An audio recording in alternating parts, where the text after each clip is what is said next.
Okay, so we are now on the Keemixes real quick.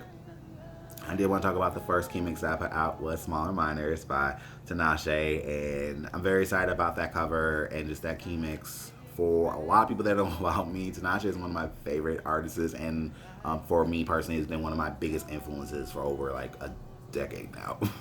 And just remembering even like checking out the In Case We Die mixtape and learning about Chainless and just really just about Tinashe's artistry is very inspiring to see someone who started off independent and got signed, went through the major label process, and very took what they took, and very there's gratitude in going through that, though also realizing that the label wasn't really supporting her, and then going back to what she knew best was being independent and thriving. So parts of me really just look at that as a testament of even new modern artists in this concept we have now with just independent labels and doing it independent. And if you want to be with a major label, I think she was really one of the first few people to really show like you can do this really on your own, or at least you can do this with an actual supporting team, which she has that now with Ricky Reed's Be Nice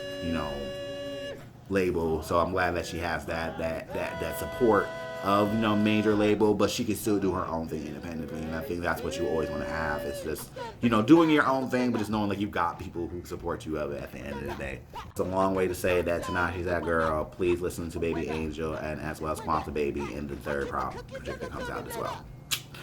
But Smaller Minors came out of the 333 project, and that has been one of my favorite songs ever since. 333 is one of my favorite projects from Tinashe. I can do a whole video of my favorite projects if y'all like, but yes, essentially that's one of my favorite songs. Smaller Minors is probably one of the biggest songs I listen to very religiously, but I love the message of it. Parts of me really understand, especially with Tinashe's career. It's been about almost about 10 years when we put 333 out in terms of her putting that project out, but really realizing those small reminders in life are so important of just you're doing the right thing, or to keep going, or hey, something might not be going right. Though I kind of think more of the concept is just things are always going to be happening in life, so the small reminders always keep you in check, or just keep you in mind of things.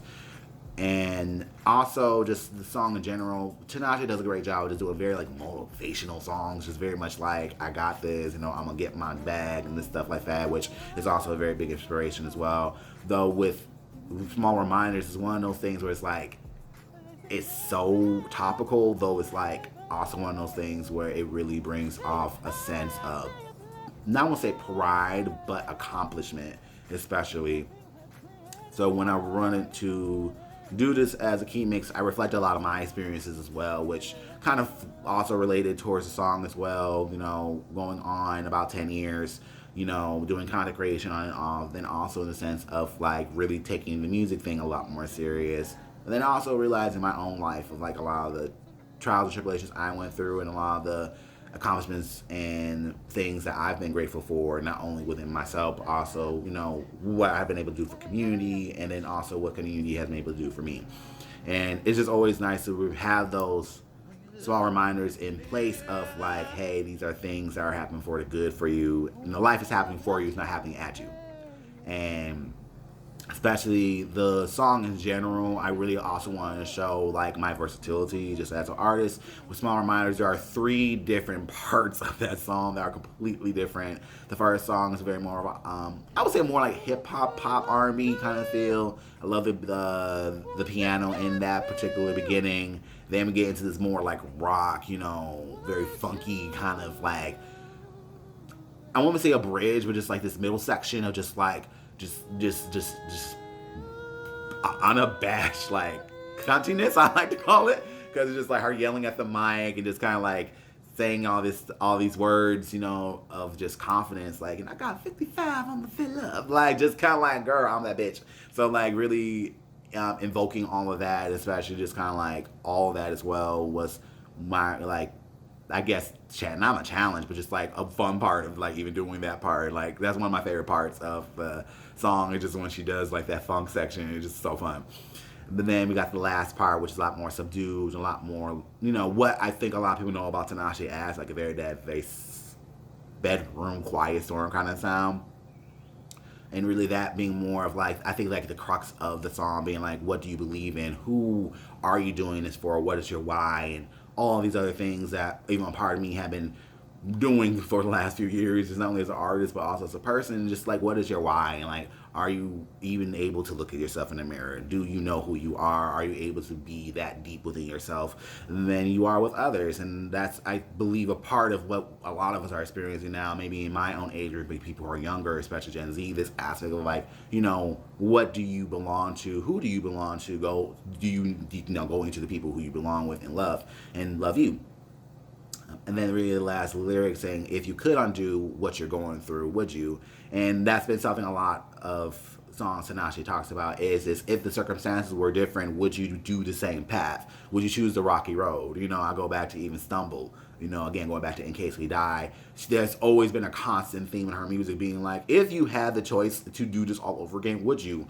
And parts of me, as I've gotten older, it's a very nuanced thing, because parts of me believe like I wouldn't change certain things in my life because it got me there, though.